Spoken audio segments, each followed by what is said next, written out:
हाँ बच्चों, हम लोग सेकेंड टेस्ट कर रहे थे, testing of significance for difference of proportions. यहाँ क्या है कि हमें दो सैंपल्स दे रखे होंगे, दो सैंपल्स के हमें प्रोपोर्शंस निकालने पड़ेंगे P1 और P2, और उनके बीच में हमें डिफरेंस ऑफ सिग्निफिकेंस फाइंड करना होगा। ठीक है, तो सबसे पहले देखो बच्चों, उन्होंने जो किया था ये था कि हमारा टेस्ट ऑफ सिग्निफिकेंस कर रहे थे for large sample that is n is greater than 30। ये हम लोग पहले कर रहे थे। ठीक है, तो इसमें मैंने आपको बताया था कि we are doing in 4 step. First हम एक नल हाइपोथेसिस मानते हैं, second alternative hypothesis, third test statistics, जो भी हमारा हम लगा रहे हैं, जो भी मेथड, उसकी जो टेस्ट स्टैटिस्टिक जो फॉर्मूला है वो लगाते हैं, देन हम कंक्लूजन निकालते हैं। तो बच्चों कंक्लूजन क्या होता है? अकॉर्डिंग टू कंक्लूजन मैं बता रही थी कि अगर कैलकुलेटेड वैल्यू आपकी टैबुलेटेड वैल्यू से कम आती है तो आपका जो हाइपोथेसिस होती है नल, वो एक्सेप्टेड होती है। क्या मतलब होता है? इसमें दो लेवल होते हैं बच्चों। एक होता है हमारा लेवल सिग्निफिकेंस लेवल, देखो मैं इधर ही लिख रही हूँ।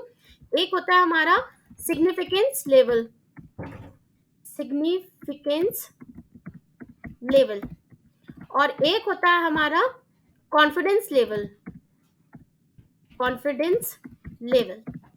तो ये क्या होते हैं दो लेवल? सिग्निफिकेंस लेवल वो होता है जहां हमारी जो भी एक्सपेरिमेंट है उसके फेल होने की चांसेस होते हैं। ठीक है, कि हमने कोई एक्सपेरिमेंट किया, तो देखो बच्चों हर एक्सपेरिमेंट 100% सक्सेसफुल नहीं होता है, कुछ जगह वो फेल होता है, कुछ एक्सेप्शनल चीज आ जाती है वहां जहां जाके वो एक्सपेरिमेंट फेल हो जाता है। तो जनरली क्या होता है, अगर हमें नहीं गिवन हो तो हम मान के चलते हैं कि अगर हमारा रीजन 100% है तो हम इस रीजन में मान के चलते हैं कि 5% जो चांसेस हैं इस एक्सपेरिमेंट के, वो इस 5%, इस रीजन के 5% में फेल होने के चांसेस भी हैं। तो that is called significance level.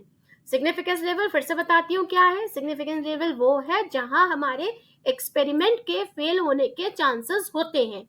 Confidence level क्या होता है? ये वो लेवल है जहां we are very confident that our experiment is fruitful, या वहां पर वो सक्सेस है ही है। ठीक है, तो बाय डिफॉल्ट अगर हमें क्वेश्चन में मेंशन नहीं है कि हमारा सिग्निफिकेंट लेवल कितना है क्या है, तो बाय डिफॉल्ट हम मानते हैं कि हमारा एक्सपेरिमेंट जो है वो 95% ऑफ द रीजन कॉन्फिडेंस है, मतलब सक्सेसफुल है, एंड 5% हमारा सिग्निफिकेंस लेवल पर वो कैसा है, सक्सेसफुल नहीं है। तो व्हाट डज इट मीन? तो हम जो टैबुलेटेड वैल्यू निकालते हैं वो निकालते हैं सिग्निफिकेंस लेवल के अकॉर्डिंगली, कि हम ये देखते हैं इसमें जो है हमारे सिग्निफिकेंट लेवल में इस पॉइंट पर हमारे तुम्हारे एक्सपेरिमेंट मतलब जो आइडियल वैल्यू है वो इतनी है, और तुम्हारी कैलकुलेटेड वैल्यू उस आइडियल वैल्यू के अगर नीचे आती है तो तुम कह रहे हो एक्सपेरिमेंट वहां भी एक्सेप्टेबल है। और अगर नहीं है, आपकी क्या आ रही है, कैलकुलेटेड वैल्यू ज्यादा आ रही है और टैबुलेटेड वैल्यू जो आपने टैबुलेटेड आइडियल वैल्यू देख रखी है उससे, तो आप कहते हो कि आपका जो एक्सपेरिमेंट है वो उस 5% पर सक्सेसफुल एज यूजुअल नहीं है जो हम मान के चले थे। इतना क्लियर हुआ बच्चों? या कोई डाउट हो तो पूछो। मैम 5% मान के चलते हैं, और दो केस वाला था उसमें डिफरेंस वाला, तो उसमें क्या लेंगे 5-5 दोनों में? हाँ, इफ क्वेश्चन में अगर मेंशन नहीं है, if it is not given the level of significance in your question, then you have to take 5% of significance of level by default. Clear? नहीं मैम, आपने डिफरेंस वाला बताया था ना, डिफरेंस ऑफ प्रोपोर्शन, तो एक प्रोपोर्शन के लिए 5% हो गया, दूसरे प्रोपोर्शन में क्या अरे लेंगे? नहीं बेटा, आप मतलब नहीं समझे। मैं आपको क्या कह रही हूँ कि we are not considering that level of significance for one any sample. I am talking about the experiment. समझ रहे हो? We are not considering on the samples, we are not considering on the population, we are considering on the experiment, whole experiment. समझे बेटा? जैसे आप एक example समझो, जैसे सेट ऑफ वैक्सीन बच्चों को लगती है ना, सेट ऑफ वैक्सीन लगती है बच्चों को, छोटे बच्चों को। तो एक आप ये सेट ऑफ वैक्सीन कि हम सबसे पहले कहां पर अप्लाई करते हैं? एनिमल्स पर, है ना?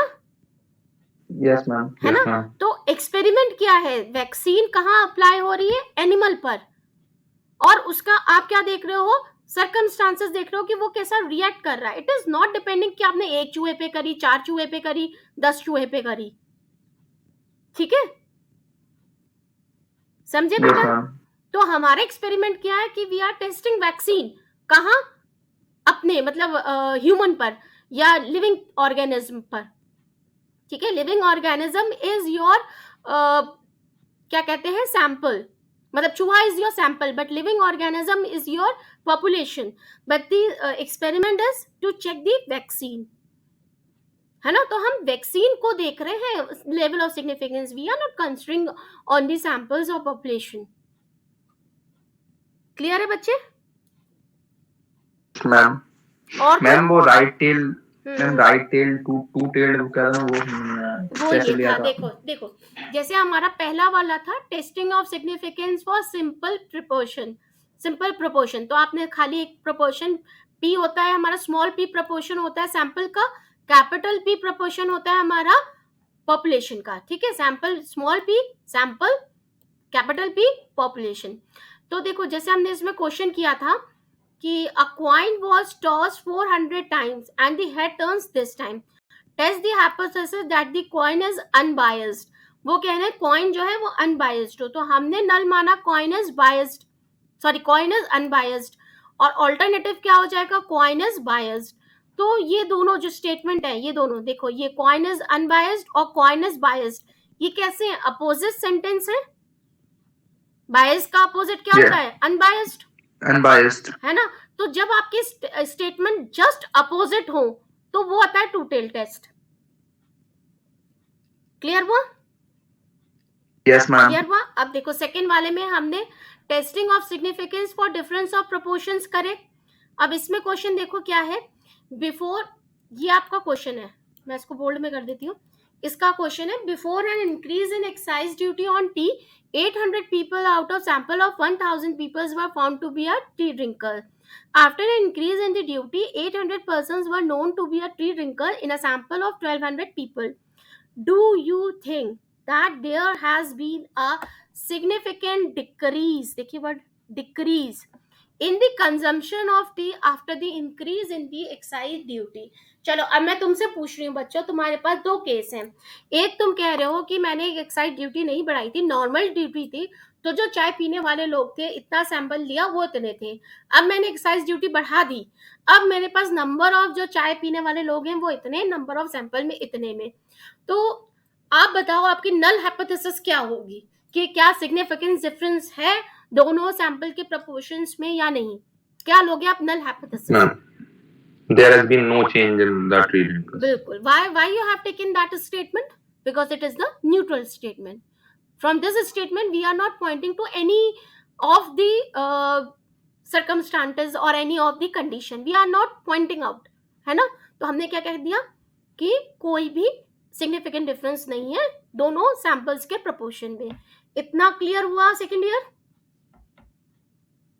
Yes ma'am. है ना? अब आया हमारा ऑल्टरनेटिव. ऑल्टरनेटिव जो हमसे पूछा है, हमसे पूछा क्या है, डिक्रीज. हमसे पूछा डिक्रीज है ना बच्चों, वो डिक्रीज आ रहा है. तो अब बताओ नो सिग्निफिकेंस और डिक्रीज, ये दोनों स्टेटमेंट एक दूसरे के अपोजिट है क्या? है मैम. अरे क्यों है? अगर मैं कह रही इक्वल तो उसका अपोजिट क्या होगा, नॉट इक्वल टू होगा ना. मैम डिक्रीज हो जाएगा ना, तो P1 इक्वल टू P2 नहीं रहेगा, P1 इज लेस देन मतलब ग्रेटर देन या लेस देन हो बेटा जाएगा. I am not saying not equal to, यहाँ मैंने नॉट इक्वल टू दिया है स्टेटमेंट में, मैं डिक्रीज बोल रही हूँ. When I take my null hypothesis increase, then here it is use decrease, तो आप बोलोगे अपोजिट है. जब मैं नल हाइपोथेसिस ले रही हूँ इक्वल टू और ऑल्टरनेटिव दे रही हूँ मैं डिक्रीज, तो इक्वल टू का अपोजिट डिक्रीज होता है क्या? No ma'am, technically not equal to. है ना? सिर्फ क्या होगा इक्वल का, नॉट इक्वल टू. डिक्रीज का क्या अपोजिट होगा, इंक्रीज. है ना? समझे बेटा? तो इसलिए यहां पर क्या आएगा, राइट टेल टेस्ट लगेगा. क्लियर हुआ? Yes ma'am. क्लियर है सारे बच्चों को? अब थोड़ा बहुत क्लियर हुआ कि कहाँ राइल टेस्ट लग रहा है, कहाँ टू टेल टेस्ट लग रहा है? क्यों? क्लियर हुआ बच्चों? चलिए अब हम लोग इसका करें बच्चों, सॉल्यूशन करें। क्वेश्चन हमारा ये है, before an increase in excise duty, ये दे रखा है ना, 800 people found at the sample of 100 person, तो एक सैंपल तो हमारा ये हो गया। After an increase in the duty 800 person were found to be sample of 1200। तो देखो बच्चों, ये हमारा क्या हो गया, दूसरा सैंपल, और ये हो गया हमारा पहला सैंपल। क्लियर हो रहा है ये चीज? दो सैंपल मैंने अलग अलग तरीके से कर दिया, आ गया, दो सैंपल हो रहे हैं। और प्रपोर्शन में भी पूछ रहा है कि decrease in the consumption of tree, यानी वो प्रपोर्शन इन दोनों का ही पूछ रहा है, सैंपल के बीच का ही। ये चीज समझ में आई क्वेश्चन में?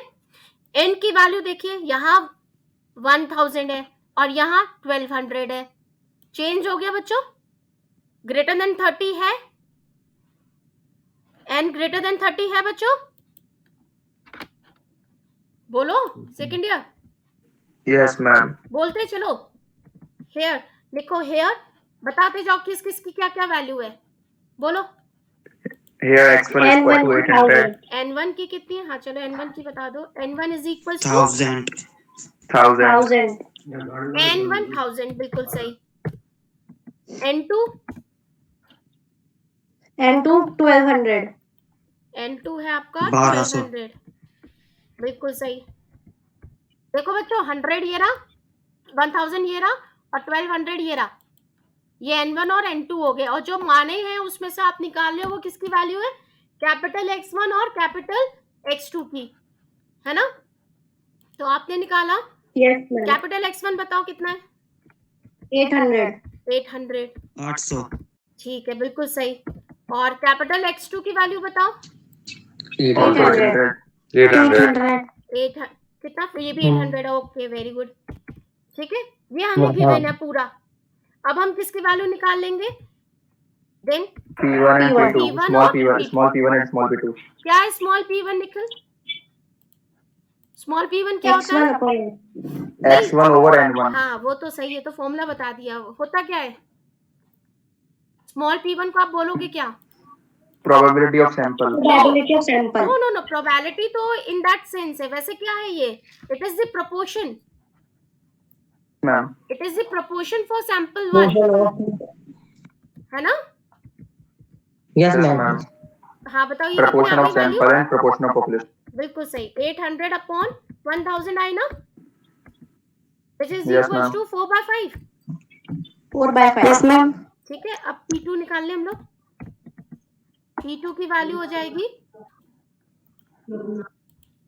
Small p2 is equals to, ये आ जाएगा आपका x2 अपॉन n2,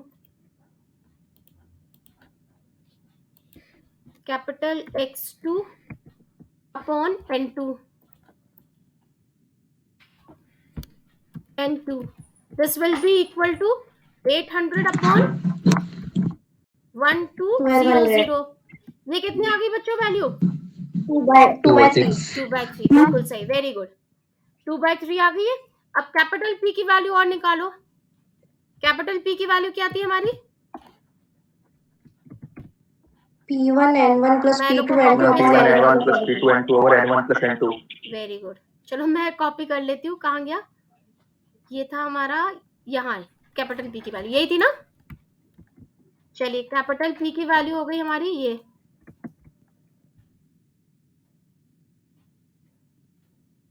ठीक है। तो capital P is equal to this है, वैल्यू रखो, क्या आ गई? 8/11. मैं वैल्यू एक एक करके रखूं या आपको समझ में आ रहा है बच्चों? मैम आ रहा है। तो कितनी आ गई? 8/11। 8/11. Yes ma'am.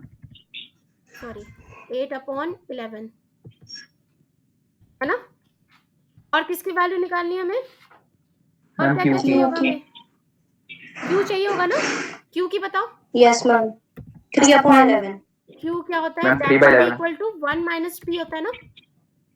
हाँ, कितना Yes, आ गया? ma'am. 3/11। 3/11. 3/11।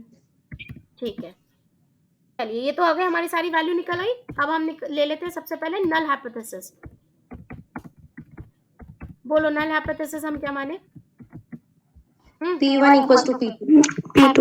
हाँ, So P1 is P1 is equals equals to to P2, that is there is no significance। पूरा सेंटेंस भी लिखना है, ये नहीं ये लिख दे तो सही है। P1 is equals to P2, पूरा सेंटेंस लिखिएगा बच्चों। P1 is equals to P2 या आप लिखो that is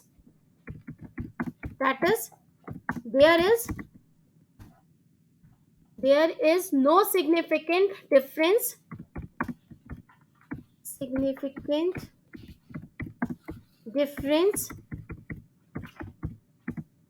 in the consumption of tea before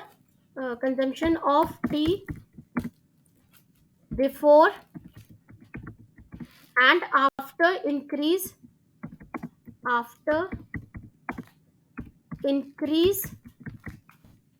of excise duty. ठीक है बच्चों, ये तो नल हाइपोथेसिस हो गई। अब आई नेक्स्ट आई आपकी ऑल्टरनेटिव हाइपोथेसिस। हाँ, ऑल्टरनेटिव बताओ क्या होगी, जल्दी बोलो बच्चों। P1 is greater than P2. बिल्कुल सही, P1 ही तो बड़ा कह रहा है ना वो। Yes, Yes, ma'am. ma'am. P1 is greater than Yes, ma'am. P2। चलिए, तो यहाँ पर हमारा कौन सा टेस्ट हुआ? Hence Ma'am, right-tailed. Use Right tail test. हाँ, Right we tail use test. right tailed test। We use right tailed test। ठीक है, चलिए अब नेक्स्ट आया आपकी हेडिंग टेस्ट स्टैटिस्टिक्स।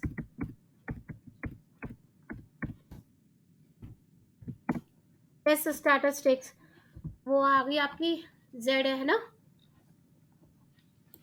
ये रहा ना। चलिए इसकी वैल्यू निकालिए, फटाफट निकालिए। z इक्वल टू दिस, मैं वैल्यू रखूं सारी? Yes, ma'am. चलिए मैं रख रही हूँ।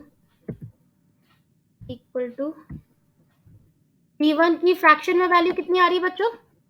यहाँ कुछ डेसिमल में 6.8 आई इसकी 0.8। वैल्यू। हाँ, और इसकी P2 की नहीं मैम, P1 की 0.8 और P2 की 0.66। हाँ, हाँ, तो यही तो बोल मैं जेड की वैल्यू बता रहा हूँ टोटल 6.82 6.8421। हाँ, ठीक है टोटल जेड की वैल्यू है। हाँ हाँ, तो ये लिख दूं मैं टोटल। Yes, ma'am, बिल्कुल। बोलो क्या है? 6.8 8421। 842 Yes, ma'am. ठीक है, चलिए अब हम ठीक लोग है 8.42 से। हाँ, चलिए अब नेक्स्ट हेडिंग हमारी कंक्लूजन। हाँ, कंक्लूजन है। अब आप लोग वो ठीक है, कंक्लूजन है, मैं बिल्कुल यही वाला ऊपर वाली कॉपी कर रही हूँ। ठीक है,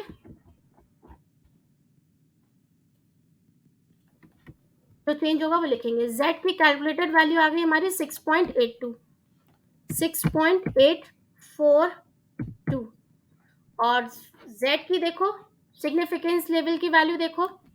टेबल है सबके पास? टेबल है कि नहीं है बच्चों? नहीं मैम। यस मैम, एक मिनट देखते हैं। हाँ देखिए, नहीं तो फिर मैं इसको फाइंड करूं।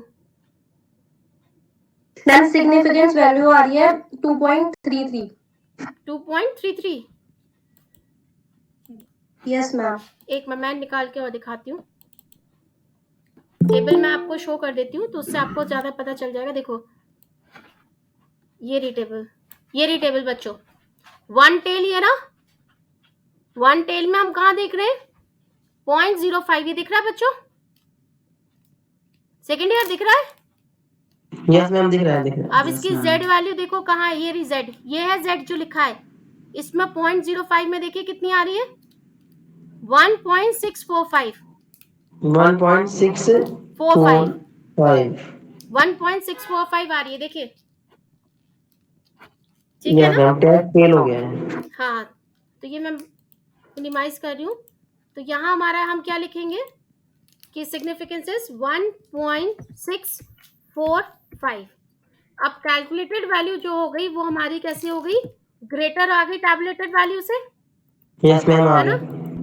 टैबलेटेड वैल्यू से ग्रेटर आ गई, which state that the null hypothesis is क्या हो गई बच्चों, नॉट एक्सेप्टेड, मतलब रिजेक्टेड, रिजेक्टेड, रिजेक्ट हो गया, reject. Null hypothesis is rejected, that is जो आपसे पूछा गया था, जो आपसे पूछा गया था वही सही हो गया। क्या था, that there has been a significant, यही चीज आ गई, दैट इज आपने यहाँ पेस्ट कर दिया, there has been a significant decrease in the consumption of tea after the increase in the excise duty। Clear हो गया बच्चों, समझ में आया बच्चों ये क्वेश्चन? Yes ma'am. चलिए अब नेक्स्ट लिखते हैं हम लोग,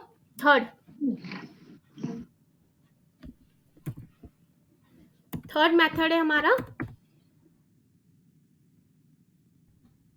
देखो थर्ड है आपका, हेडिंग डाल लीजिए, टेस्टिंग ऑफ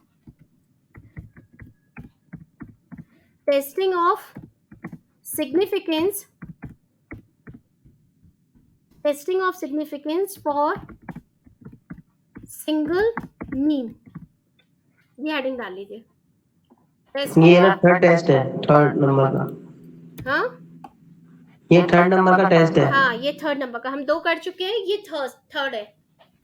यस मैम। अब इसमें क्या होगा, आप कैसे पहचानोगे कि ये थर्ड वाला है, इसमें आप लोगों को मीन के फॉर्म में दे रखा होगा, ठीक है।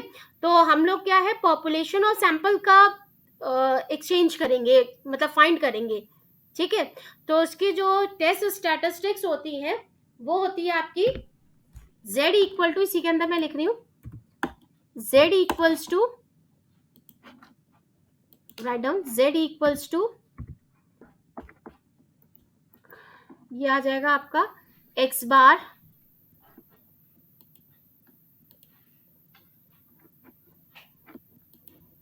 ये वैल्यू आ जाएगी x bar minus mu, x bar minus mu,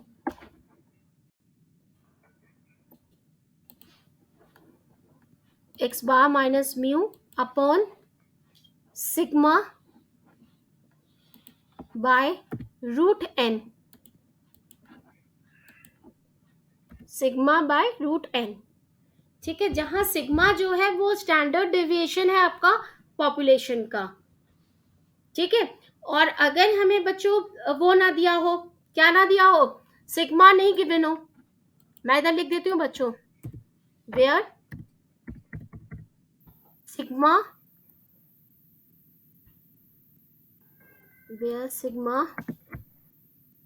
is the standard deviation of population, ठीक है। और x बार और म्यू तो आपको पता है क्या है, x बार क्या है बच्चों, मीन, किसका मीन है, x बार, तो म्यू क्या है, x बार और म्यू दोनों बताइए क्या है, जल्दी बताओ बच्चों। मीन म्यू, देखो x बार जो हो गया वो मीन हो गया आपका सैंपल का, और म्यू जो हो गया मीन हो गया पॉपुलेशन का। लिखूं मैं, देख लो, x बार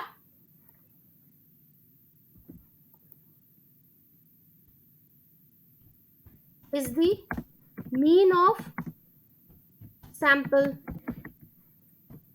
म्यू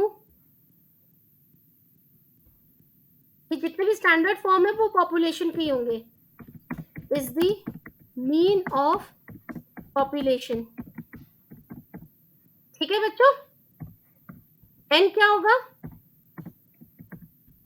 बोलो n क्या होगा बच्चों, n is the sample size, size of sample. हाँ। अब अगर यहाँ आया व्हेन अब नेक्स्ट आया हमारा when sigma is not known. अब आपको सिग्मा जो है वो गिवन नहीं है क्वेश्चन में, इज नॉट गिवन, देन आपकी जो टेस्ट स्टैटिस्टिक्स का जो फॉर्मूला होगा वो ये हो जाएगा, then this will be equal to S by √n, जहां पर S क्या होगा बच्चों,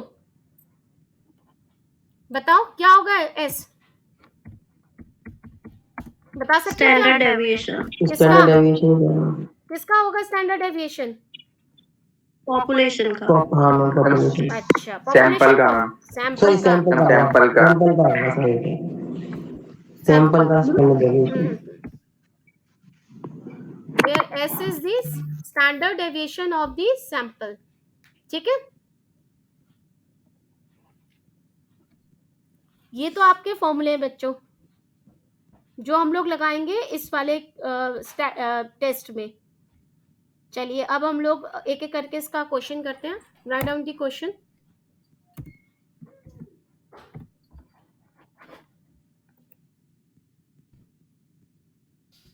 लिखो, the mean wait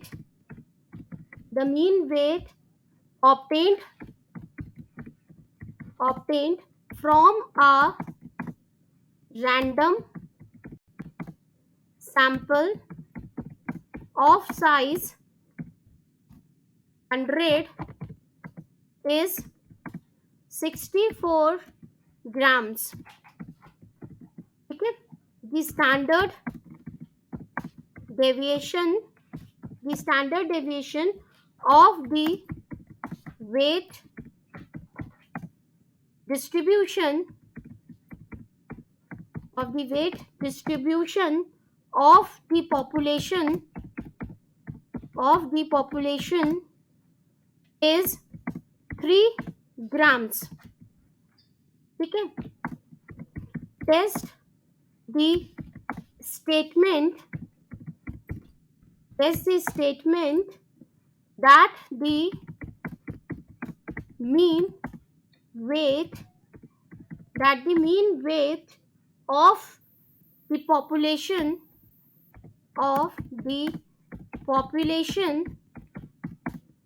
is 67 grams at 5% level of significance,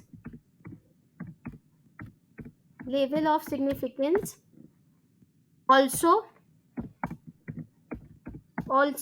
set up 99% confidence limit of the mean weight of the population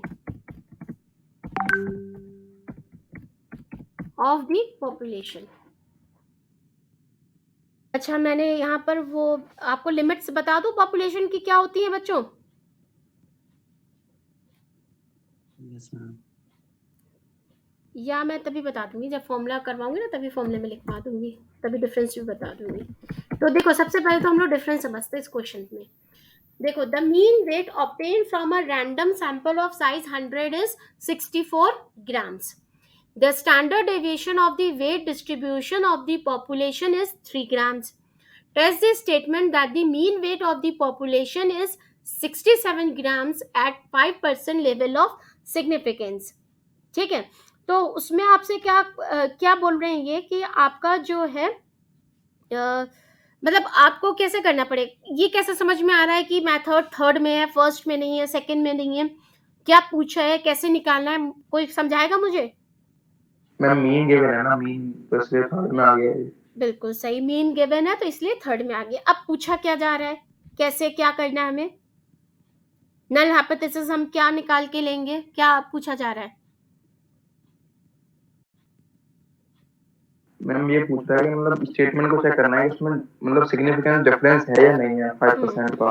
किसके में? Significance difference between the mean of sample and population, है ना? Yes, यही तो ma'am. हुआ basically what we are finding the significance difference between the mean of sample and population.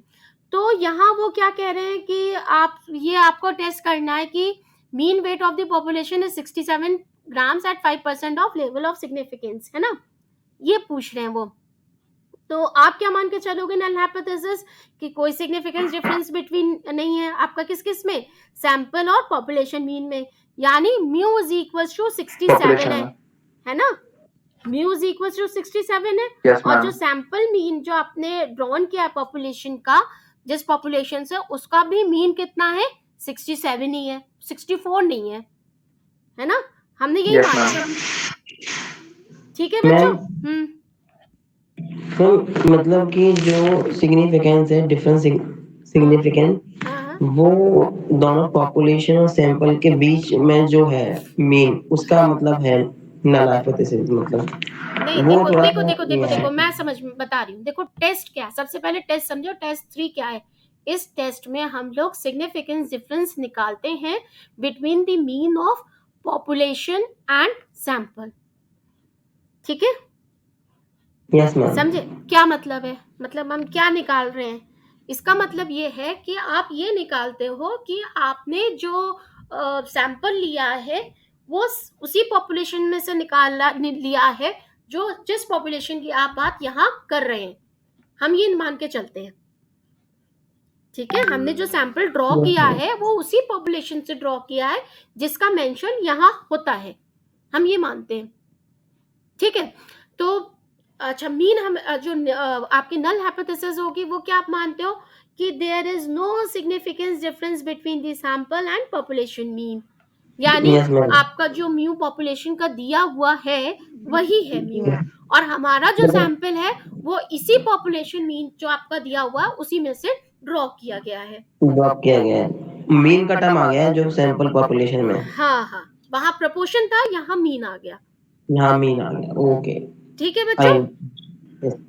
अच्छा, अब मुझे बताओ यहाँ क्या क्या गिवन है आपको, जल्दी यहाँ बताओ। पर 100 n क्या है? है, n इक्वल्स टू 100 है, बिल्कुल सही, n इज इक्वल्स टू 100 और mu equals to Mu is equal to 67. Mu is equals to 67, बिल्कुल सही। 67. कहाँ गया? Mu is equals X, to X. 67, X बिल्कुल bar सही। 64. X sigma bar X bar है 64. स्टैंडर्ड बिल्कुल डेविएशन है सही, 3। Very good. x बार की वैल्यू कितनी है? 64, बिल्कुल सही। और हम sigma स्टैंडर्ड डेविएशन है 3। हाँ, तो क्या है ये? सिग्मा है कि एस है? Sigma. सिग्मा 3 हो जाएगा ना? हाँ, मैं वही पूछ रही थी, सिग्मा है कि एस है? तो ये सिग्मा है मैम, क्योंकि सिग्मा। पॉपुलेशन का है। ठीक है? ठीक है बच्चों? Yes, ma'am. Yes ma'am. चलिए अब नल हाइपोथेसिस लिखिए आप। नल हाइपोथेसिस बोलो। नल हाइपोथेसिस हम क्या लिखें? जल्दी बोलो, क्या लिखोगे बच्चों? There is no significant difference between the difference between mean of samples and population sample and population mean, mean ठीक है? Yes sorry that mean is मतलब हमने क्या मान लिया? that is mu is equals to 67, 67 मान लिया, मीन तो 67। ठीक है? mu is equals to 67, also the sample, और क्या माना आपने? the sample, इसका मतलब क्या है? the sample mean is drawn from the population। बच्चों माइक ऑफ कर लो, घर की बातें मत सुनाओ। population with mu is equals to 67। ठीक है बच्चों, समझ में आ गया? ये चीज क्लियर हुई सबको? अब बताओ अल्टरनेटिव हाइपोथेसिस क्या होगी? जल्दी बोलो, जल्दी। Mu is not equals to 60. Not equal Very good, very good। यहाँ पर No, is equal not. To है तो वहाँ पे अल्टरनेट में नॉट इक्वल टू होगी, बिल्कुल, क्योंकि ऐसा हमसे यहाँ है। पे ग्रेटर और उसका कुछ पूछा ही नहीं है ना, इसीलिए क्या हो जाएगी, mu is not equal to 67। तो हम कौन सा टेल टेस्ट यूज करेंगे? टू टेल्ड, हाँ, hence we use two tailed test.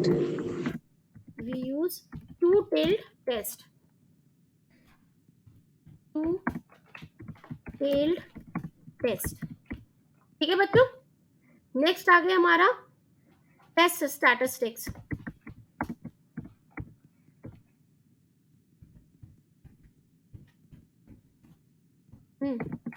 चलिए, टेस्ट स्टैटिस्टिक्स है, z की वैल्यू निकालने हम। z की वैल्यू हम कौन सी वाली लगाएंगे? सिग्मा वाली, है ना, क्योंकि हमें सिग्मा गिवन है। चलिए फटाफट फाइंड करिए बच्चों। z इक्वल टू दिस -10 कितनी आ रही है z की वैल्यू? -10 आ रही है। -10 आ रही है। -10 तो दिस इम्प्लाइज माइनस, तो मतलब मॉड क्या लग होता है कि जाएगा हम तो मॉड ले लेते हैं। ले लेंगे मॉड जेड। दिस इम्प्लाइज, हाँ, मॉड z की वैल्यू ले लेते हैं। This implies mod z equals to mod of -10, है ना। This implies z equals to 10। आ गई z की वैल्यू 10, है ना। चलिए अब कंक्लूजन तो मैं पूरा ही टाइप कर रही हूँ बच्चों, मतलब कॉपी पेस्ट कर रही हूँ, सीधे हम वैल्यू रख के देख लेंगे, जो चेंज होगा वो कर देंगे। हाँ, मैम कैलकुलेटेड वैल्यू आ गई हमारी 10। मैम हाँ मैम हर टेस्ट में हम जो वो 5% जो डिफेक्टिव वैल्यू है वो हर सैंपल में ही लेते हैं। हाँ, अगर हमें गिवन नहीं होती तो हम लेते हैं, बाय डिफॉल्ट 5% ही लेंगे। यहाँ तो गिवन है, ओके यहाँ तो गिवन है, अदरवाइज नहीं गिवन होती तो भी हम 5% गिवन 5% ही है। लेते हैं। Okay okay okay. चलो टैबलेटेड वैल्यू बताओ। टैबलेटेड वैल्यू देखें, ये रही टू टेल्ड, देखो टू टेल्ड 0.05 में देखो z की वैल्यू कितनी आ रही है? 1.96 1.960, 0। है ना। Yes ma'am. चलिए 1.960 है, यहाँ पे लिख लिया हमने, it is 1.960। Calculated z value कैसी हो गई? ग्रेटर देन होगी टैबलेटेड वैल्यू की, यस मैम, हो गई, ग्रेटर देन हो गई। है ना। और यानी null हमारी नल हाइपोथेसिस रिजेक्टेड हो गई, है ना। तो हमने जो ये माना था इसका क्या हो जाएगा? That is the sample mean is not drawn from the population with mean mu is equals to 67। ठीक है ना बच्चों? ठीक है। Yes ma'am. अब ये है नेक्स्ट आपका, ये और पूछा है आपसे 99% कॉन्फिडेंस लिमिट ऑफ द, ये और पूछा है ma'am sir null hypothesis accept नहीं हुई ना, हाँ, रिजेक्ट हुई है, रिजेक्ट हुई। नॉट ये लगाया ना मैंने, ये नॉट लगा दिया। हाँ ये 10 और -10 ठीक है, समझ में आ गया। ओके आ गया ना। नाउ मैम कंक्लूजन दोबारा बता दीजिए। क्या बता दूं? टैबलेटेड वैल्यू आपकी कम आई है कैलकुलेटेड वैल्यू से, नल हाइपोथेसिस रिजेक्ट हो गई। यानी हमने जो ये माना था कि ड्रॉन किया इससे, हमने कह दिया नहीं ड्रॉन किया इससे सैंपल, ठीक है मैम, ठीक है ना। नाउ आपको क्या करना है? ये इवैल्यूएट करना है। नाउ टू इवैल्यूएट, ये फाइंड करना है ना। तो ये क्या होता है? It is given by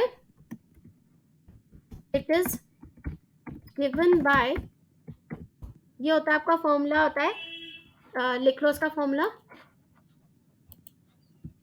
x बार, ये फॉर्मूला है बच्चों, है ना, डायरेक्ट इसमें फॉर्मूला ही लगाते हैं हम। ये है x बार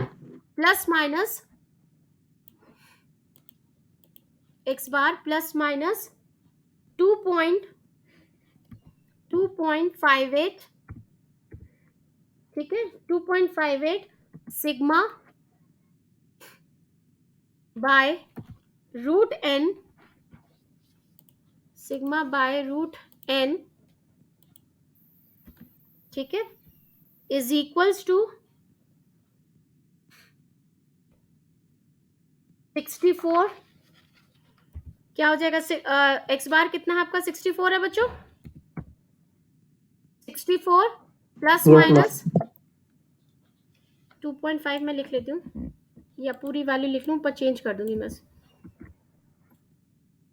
हेलो हाँ बेटा, मैम 2.58 ये होती है मतलब हाँ वैल्यू ये वैल्यू होती है बेटा उसकी, मैम 99% कॉन्फिडेंस लेवल की वैल्यू है बेटा ये। अच्छा 99% कॉन्फिडेंस। हाँ। सिग्मा की वैल्यू कितनी है मैम बच्चों? सिग्मा की वैल्यू कितनी थी? 3। यस मैम और n की वैल्यू 100 100। चलो फाइंड करो कितनी आ गई। एक्सक्यूज मी मैम, हाँ हाँ बेटा, मैम ये क्वेश्चन गलत नहीं है। किस चीज का? क्या क्वेश्चन गलत है? मैम 5% तो सिग्निफिकेंस लिमिट वो वैल्यू दे रखी है मैम, 99% कॉन्फिडेंस दे रखा है, तो ये 100% से ज्यादा नहीं हो गया? अरे ऑल्सो सेटअप 99% कॉन्फिडेंस लिमिट, आपको सेटअप करना है बेटा, अच्छा समझ गया। ठीक है, इसमें Setup कुछ करना दिया है। नहीं है हमें, हम सेटअप कर रहे हैं इसमें। ठीक है मैम। और हम सेटअप कर रहे हैं तो उसका मतलब ये भी नहीं कि लाई कर ही रहा है। हमारा एक्सपेरिमेंट फेल हो रहा है, लेकिन हमारे एक्सपेरिमेंट के अकॉर्डिंगली 99 में ऐसा होना चाहिए, ठीक है? Okay ma'am. हाँ बताओ कितना आया वैल्यू? मैम प्लस में आ रही है 64.774। क्या आ रही है प्लस एक में? बार प्लस लेके हाँ एक बार प्लस लेके क्या आ रही है, बोलो फिर से। 64.774 64.774। और माइनस में लेके बेटा और माइनस लेके आ रही है 63.226। 63.226। 226। This is the answer,